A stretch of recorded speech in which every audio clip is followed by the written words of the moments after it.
वक्रतुंडाय नमः। गुरुचरण कमलेभ्यो नमः। वास्तु पुरुषाय नमः। दर्शकों, योगेश दीक्षित का नमस्कार।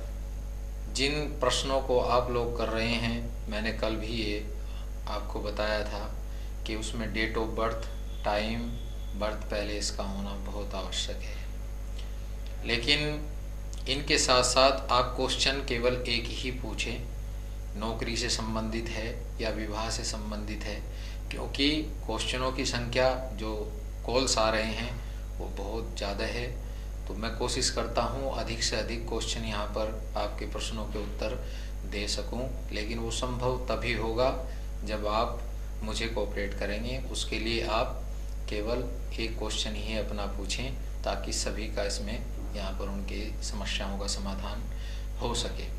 आज का पहला क्वेश्चन आया है श्री प्रमोद जी जवाहर पार्क से। पूछ रहे हैं शयन कक्ष कहाँ पर बनाएं। शयन कक्ष के बारे में मैं पहले भी चर्चा कर चुका हूँ। शयन कक्ष अलग अलग दिशाओं में अलग अलग प्रभाव उसमें आते हैं।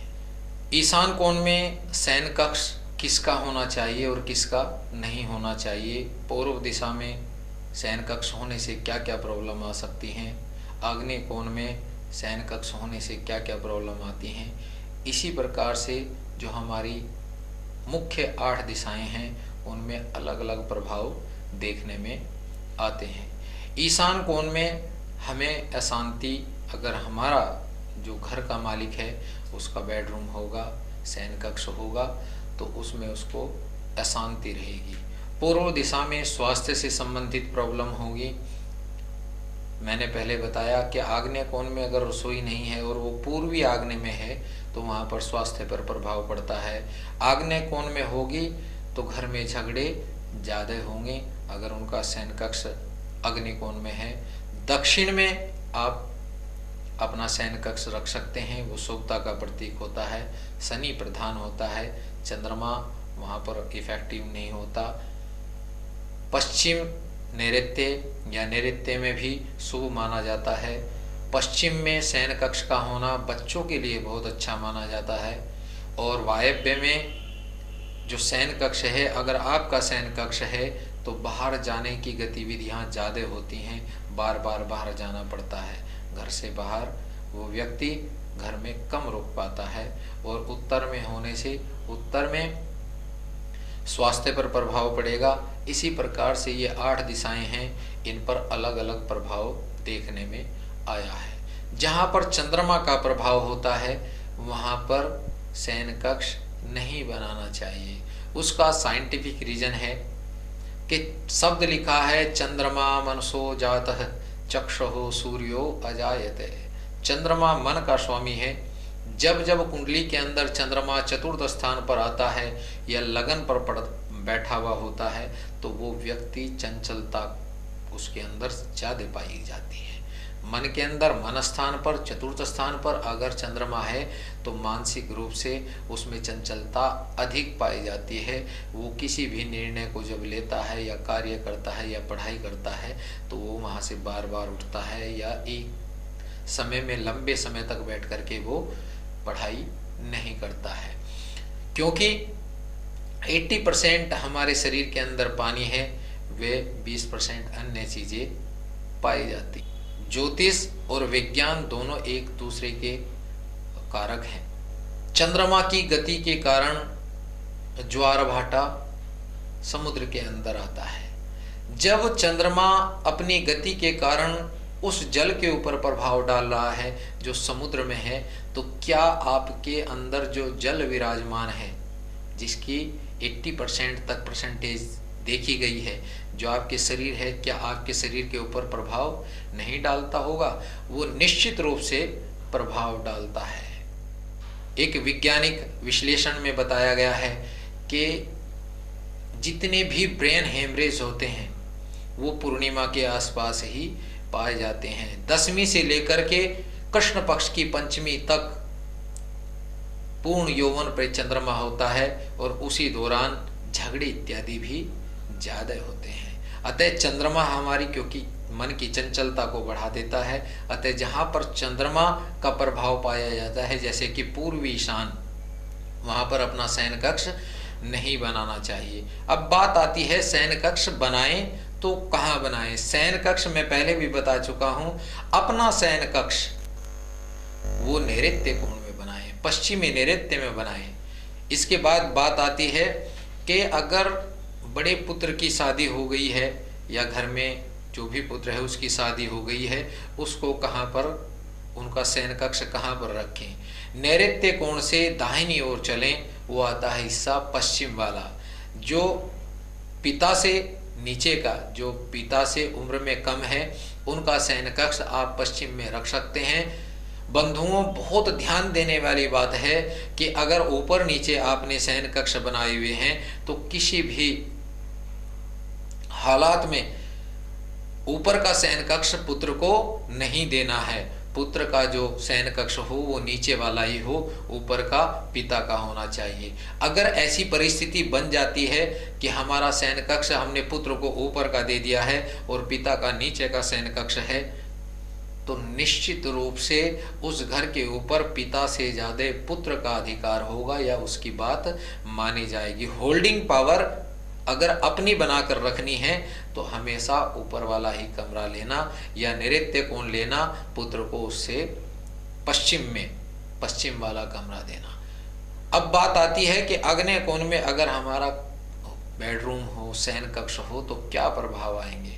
घर के अंदर झगड़े बहुत ज्यादा हो जाएंगे, क्योंकि अग्नि तत्व वहां पर विराजमान है। अग्नि का प्रभाव ज्यादा होगा तो क्रोध की अधिकता हो जाएगी। घर को हम बनाते हैं आराम के लिए, अगर वहां आराम ही नहीं होगा, वहां अशांति होगी, तो घर से जो गतिविधियां चलती हैं, क्योंकि घर अगर ठीक है तो बाहर भी ठीक होगा। कहते हैं कि जब हम सुबह काम के लिए जाते हैं, जैसा माहौल घर का होता है वैसा ही बाहर जाकर के वो व्यक्ति करने लगता है। अगर घर में क्रोधित होकर जाएगा तो बाहर भी वो अपने जो क्लाइंट्स हैं उनके साथ उनका वैसा ही होने के चांसेस बने रहते हैं। बंधुओं, सोना बहुत आवश्यक है, शयन करना बहुत आवश्यक है, क्योंकि शयन करने से, जब हम रात्रि में शयन करते हैं तो हमारा शरीर शिथिल हो जाता है और कॉस्मिक एनर्जी हमारे अंदर, जो आकाशीय कॉस्मिक एनर्जी जिसके द्वारा हम अगले दिन के लिए कार्य करने के लिए हमारा शरीर खड़ा होता है। अगर हम रात्रि को शयन ना करें तो अगले दिन हमारे कार्य करने की क्षमता बहुत कम रह जाती है। उसका कारण यही है कि आकाश से, भगवान से, ये कहो कि भगवान के द्वारा जो हमें एनर्जी प्राप्त होती है वो रात को शयन करने से होती है। अगर वो ही नहीं मिलेगी, वो ही ठीक ढंग से नहीं मिलेगी, तो आप अगले दिन कार्य नहीं कर पाएंगे। कॉस्मिक एनर्जी प्राप्त करने के लिए दक्षिण और नैऋत्य वाला कोना ही इस्तेमाल, अपने जो घर का मालिक है उसके लिए नैऋत्य कोण ही है। अब मेहमान अगर आते हैं उनको किस जगह शयन कराएं, क्योंकि मेहमान होता है 1 या 2 दिन का, इससे ज़्यादा अगर कोई रह रहा है तो उसकी गिनती मेहमानों में नहीं आती है। साधारण रूप से देखा जाए, मेहमान जब आता है तो हम नाना प्रकार के उसके साथ सामने व्यंजन खाने के लिए रखते हैं, लेकिन अगर वो लगातार रह रहा है तो जिस तरीके से हम लोग खाते हैं फिर वो उसी तरीके से कोई एक्स्ट्रा उसको नहीं दिया जाता। जो हम नाश्ता कर रहे हैं वो उसको मिलेगा, तो उसकी गिनती पारिवारिक सदस्य की हो जाती है। अगर मेहमान है उसके लिए शयन कक्ष के लिए वायव्य कोण, जहाँ पर वायु का संचार हो रहा हो, जो आता है वो वहाँ से फिर वायु की गति के साथ 1 या 2 दिन रह करके चला जाता है। इसी कोने को हम इसलिए कहते हैं कि जो नव कन्याएं हैं जिनकी उम्र शादी की हो गई है, उनको वायव्य कोण में लिटाना चाहिए, उनका शयन कक्ष वहाँ पर होना चाहिए। लेकिन अनमैरिड में अगर बच्चे हैं तो उनका शयन कक्ष पश्चिम में रखें या उत्तर में रखें, उनका शयन कक्ष वहाँ नहीं रखना है। किसी को विदेश में भेजना है और परिस्थितियां नहीं बन पा रही हों तो उनके लिए वायव्य कोण सबसे श्रेष्ठ माना जाता है। वायव्य कोण में उनको शयन कराइएगा। शयन करते समय हमारे पैर किधर हों और सिर किधर हो, इसकी भी मैं चर्चा पहले कर चुका हूं, लेकिन फिर बता देता हूं। वायव्य कोण में पश्चिम को अपना सिराना रखिएगा, क्योंकि इसका सिद्धांत होता है उत्तरी ध्रुव और दक्षिणी ध्रुव। दक्षिणी ध्रुव से उत्तर की ओर और उत्तर से दक्षिणी ध्रुव की ओर हमारा जो एनर्जी है वो मेंटेन होती है, विघटन होता है, टकराव होता है। अगर हम उत्तर को अपना सिर रखते हैं और दक्षिण को अपने पैर रखते हैं तो ये प्रतिरोधात्मक शक्ति को कमजोर कर देता है, जो हमारे शरीर के अंदर प्रतिरोधात्मक शक्ति होती है, क्योंकि रक्त का संचार उल्टा होना शुरू हो जाता है, सिर की ओर शुरू हो जाता है, और उसके कारण से सिर में दर्द होना या आधे सिर में दर्द होना, इस प्रकार की घटनाएं सामने आती हैं। हमारे यहाँ उत्तर को सिर केवल धर्म के अनुसार, हिंदू धर्म के अनुसार उत्तर को सिर मृत शरीर का ही रखा जाता है। अतः सिराना उसमें पश्चिम को रखिएगा, वायव्य कोण में अगर लेटा रहे हैं, अगर दक्षिण में नैऋत्य में लेटा रहे हैं तो दक्षिण को सिराना रखिएगा। क्योंकि जो पढ़ने वाले बच्चे हैं उनका सिराना पश्चिम को रखिएगा, क्योंकि पश्चिम में सिराने रखने से जिस समय वो सुबह जागृत होगा, जागृत अवस्था में आएगा, उस समय उसको सूर्य के दर्शन होते रहेंगे या सूर्य की तरफ को उसका मुख होगा। क्योंकि हमारा मानना है और हमारे धर्म का मानना है कि पूरब और उत्तर को अगर हम उठते हुए हमारा मुंह हो रहा है तो उसको एक्स्ट्रा एनर्जी वाली ऊर्जाएं प्राप्त होती हैं, जिससे कि वो पूरे दिन कार्य ठीक ढंग से कर सकता है। अतः शयन कक्ष के लिए आप जो मैंने स्थान बताए हैं उन स्थानों पर ही अपना चयन करें। इसमें दक्षिण, नैऋत्य और पश्चिम सर्वश्रेष्ठ स्थान है। बंधुओं, बहुत सारी बातें होती हैं, क्योंकि समय हमारे पास लिमिटेड होता है, उसी समय में आपके क्वेश्चन के उत्तर भी देने होते हैं। अगर कोई बहुत लंबी बीमारी से ग्रसित व्यक्ति है, इस बात को आजमा कर देख लेना, उसका सिर आप दक्षिण में रखिएगा और सिराने को थोड़ा सा ऊंचा उठा देंगे तो वो बीमारी, उसकी जो दवाई नहीं लग पा रही है वो ठीक हो जाएगी। कल के एपिसोड में हम ये बताएंगे कि औषधियां किस जगह रख करके ऊर्जावान हो जाती हैं या वो अच्छा इफेक्ट डालती हैं। अगला क्वेश्चन आया है, घर की बीमारियां नहीं ठीक हो पा रही हैं। देखो, अभी मैं इसकी चर्चा कर रहा था। घर की बीमारियां अगर ठीक नहीं हो पा रही है तो आग्नेय कोण को देखिएगा, जल की व्यवस्था अगर वहां पर है तो उसको हटा दीजिएगा। पूरब को देखिएगा, पूरब में आपने टॉयलेट इत्यादि तो नहीं बनाया हुआ है, अगर वहां पर बनाया हुआ है तो निश्चित रूप से हटाना पड़ेगा, नहीं तो बीमारियां नहीं जाएंगी। औषधियां रखने का स्थान, जिसको मैं कल चर्चा करना चाह रहा था, आज ही इस क्वेश्चन के माध्यम से आपको बता रहा हूं। औषधियों को रखने का स्थान होता है ईशान। पूर्वी ईशान में कमरा है तो पूर्वी ईशान में उसकी औषधियों को रखें, या पूरे घर के ईशान में उसको रखें, पूर्वी ईशान में, तो उन औषधियों की शक्ति चौगुनी हो जाती है, क्योंकि उसमें सूर्य की रश्मियां की ऊर्जा भी विद्यमान हो जाती है। अतः आप औषधियों को वहां पर रखेंगे तो घर की बीमारियां जो लगी हुई हैं वो ठीक होंगी। हवा की व्यवस्था, पानी की व्यवस्था और अग्नि की व्यवस्था, थल की व्यवस्था, ये सभी आप ठीक कर लेंगे तो निश्चित रूप से ये जो बीमारियां अधिक हो रही हैं ये ठीक हो जाएंगी। अगला क्वेश्चन आया है, दीपा जी पूछ रही हैं, डेट ऑफ बर्थ है इनकी 27 मई 92, टाइम है रात का 10:45। विवाह का योग कब बनेगा? विवाह का योग में जो सबसे बड़ी आपकी प्रॉब्लम आ रही है वो है शनि का सप्तम भाव को पूर्ण दृष्टि से देखना। आपके लगन में ही शनि स्वयं राशि का बैठा हुआ है। मैंने कल भी बताया था कि शनि से प्रभावित जब सप्तम स्थान होता है तो पार्टनर्स में दिक्कत आती है, क्योंकि पार्टनर स्थान है, क्योंकि लाइफ पार्टनर और बिजनेस पार्टनर भी यहीं से देखा जाता है।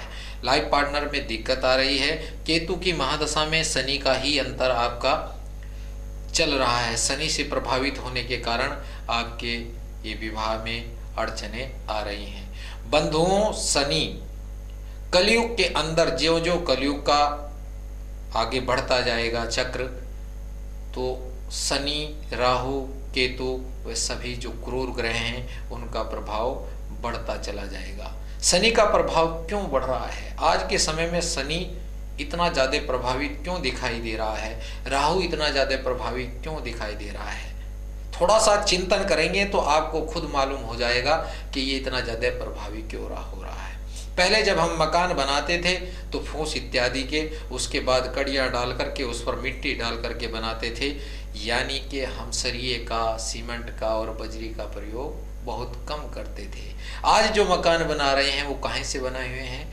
सरिये के बने हुए मकानों में रह रहे हैं। लोह है, लोह शनि का कारक है। जिस वाहन पर चल रहे हैं वो भी लोहे का है और जिस पात्र में खा रहे हैं वो भी लोहे का है। स्टील का प्रयोग कर रहे हैं, कांच का प्रयोग कर रहे हैं। पहले जब चंद्रमा खराब होता था तो हम बताते थे आप चांदी के पात्र में खाइएगा। अगर सूर्य प्रभावित हो रहा है तो हम कहते थे कि ताम्र के बर्तनों में खाइए। पहले पुराने समय में, आज से 20-30 वर्ष पहले, पीतल में खाया जाता था, ताम्र में खाया जाता था, चांदी में, स्वर्ण की थालियों में खाया जाता था। लेकिन आज क्या कर रहे हैं? आज हम शनि से जो इफेक्टिव चीजें हैं, स्टील जैसे हो गया, कांच जैसे हो गया, इन चीजों में हम भोजन कर रहे हैं तो प्रभाव किसका बढ़ेगा? प्रभाव शनि का ही बढ़ेगा। जब हम शनि के नीचे ही सो रहे हैं, शनि की चीजों पर ही चल रहे हैं और शनि की चीजों में ही खा रहे हैं तो इफेक्ट शनि का आना ही आना है। क्योंकि आज के समय में एक दूसरे से प्रतिद्वंदता होना, ईर्ष्या होना, पहले ऐसा नहीं होता था। पहले क्योंकि हमारा खान पान जो है वो सात्विक रूप से होता था। आज शनि से प्रभावित हो रहा है तो शनि का इफेक्ट आपके जीवन में पड़ रहा है। आप शनि से इफेक्टेड हैं। शनि का पूर्ण दृष्टि के होने के कारण आप शनि का प्रयोग करिएगा। शनि का दान करने से और शनि के मंत्र जाप करने से या कराने से आपका ये जो विवाहिक योग है ये बन जाएगा। क्योंकि 2014 अगस्त तक ये योग बनने के पूरे, अब से ये स्टार्ट हो चुका है, मई से स्टार्ट है और ये अगस्त 2014 तक आपका योग बन रहा है। इसी बीच में आपकी शादी हो जाएगी। शादी के बीच में अड़चन ना आए इसके लिए आप निश्चित रूप से शनि का दान, जो मैंने कल बताए थे, शनि के किसी पंडित से पूछ करके शनि की दान की सामग्रियां आप ले लें और उसी के द्वारा आप अपना ये जो दोष है इसका निवारण कर लें। अगला क्वेश्चन आया है अक्षु जी के लिए। 21/9/2002 टाइम है 12:26 पढ़ाई के और भविष्य के बारे में जानना चाहती हैं अक्षु जी। आपका लग्नेश है मंगल, केतु वहीं पर विराजमान है, राहु सप्तम में बैठा हुआ है, शनि की महादशा आपकी चल रही है, शनि में शुक्र चल रहा है। शनि और शुक्र आपस में मित्र हैं। शनि अष्टम में बैठा हुआ है और शुक्र आपके द्वादश भाव में बैठा हुआ है।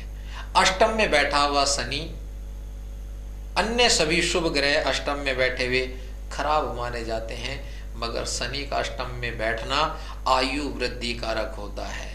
मगर शुक्र का स्वयं राशि का द्वादश स्थान में बैठा हुआ थोड़ा सा जो फीमेल हैं, जो लड़कियां हैं, उनके लिए अच्छा नहीं माना जाता। विवाह के बारे में पूछ रही हैं तो विवाह के योग आपके इस समय चल रहे हैं। एक प्रयोग कीजिएगा,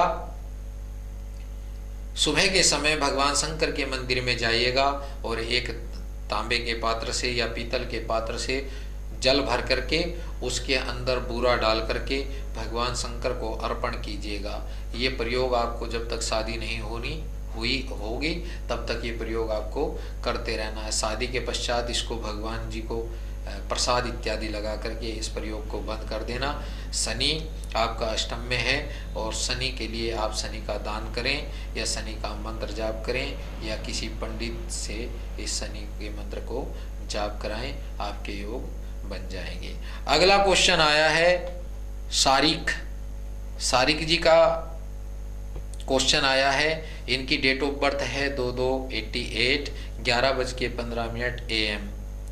MBA कर लिया है और नौकरी कब तक लगेगी, ये अपने लिए नौकरी के बारे में पूछ रहे हैं। मुझे बड़ी खुशी है क्योंकि हम इस चैनल के माध्यम से हम किसी धर्म विशेष या धर्म जाति को ना मानते हुए हम कोशिश करते हैं कि प्रॉब्लम किसी की भी हो, किसी भी धर्म से रिलेटेड हो, उस प्रॉब्लम का समाधान होना चाहिए। ये न्यूज़ जब मैंने इनसे बात की तो इन्होंने बताया कि किसी धर्म विशेष के बारे में नहीं, हमारा यहाँ पर जो लक्ष्य है वो है समस्याओं का समाधान करना, वो किसी भी जाति से हो या किसी भी धर्म से हो। आपने क्वेश्चन किया, आपका बहुत बहुत धन्यवाद। आपकी केतु की महादशा चल रही है और चंद्रमा का अंतर इसमें चल रहा है और आपके कर्म स्थान पर सूर्य शत्रु राशि का बैठा हुआ है, शनि आपका भाग्य स्थान पर बैठा हुआ है। फरवरी 2014 है और शुक्र का मित्र राशि में लाभ स्थान पर बैठना इसका ये बताता है कि जो आपका अगला भविष्य है वो बहुत अच्छा रहेगा। केतु के लिए आपको निश्चित रूप से प्रयोग करना है। इसका प्रयोग साधारण सा प्रयोग है, सूजी वाले रस पीस लेकर के आप सुबह भूरे रंग के कुत्ते जो होते हैं, डॉग्स जो होते हैं, उनको आप डालिएगा तो आपकी नौकरी का योग जल्दी बन जाएगा। अगर आप नगों पर विश्वास करते हैं तो एक नग आता है, उसको कहते हैं फिरोजा। फिरोजा 11 रत्ती का या 21 रत्ती का लेकर के उसका ब्रेसलेट बना लें या उसको अंगूठी में 11 रत्ती का बना करके बीच वाली जो सबसे बड़ी उंगली होती है उसमें आप इसको धारण करेंगे तो आपकी नौकरी के योग अति शीघ्र बन जाएंगे। अभी शुक्ल पक्ष चल रहा है जिसको चांदन भी कहते हैं, आप इसमें इस प्रयोग को करेंगे तो और ज़्यादा इफेक्टिव हो जाएगा। समय की मर्यादा का पालन हमें करना होता है क्योंकि हमें जितना समय चैनल के द्वारा दिया जाता है उसी में ही आपके सभी क्वेश्चनों के उत्तर हमें देने होते हैं। जिन लोगों के क्वेश्चन यहाँ पर नहीं लिए गए हैं उनसे मैं क्षमा चाहूँगा क्योंकि मैं अधिक से अधिक 10 क्वेश्चन ले सकता हूँ, उससे ज़्यादा नहीं ले सकता।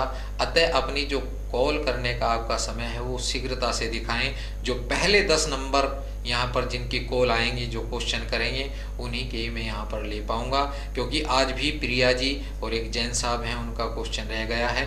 कोशिश करूँगा कल के एपिसोड में इनके क्वेश्चंस को ले लूँ। नमस्कार।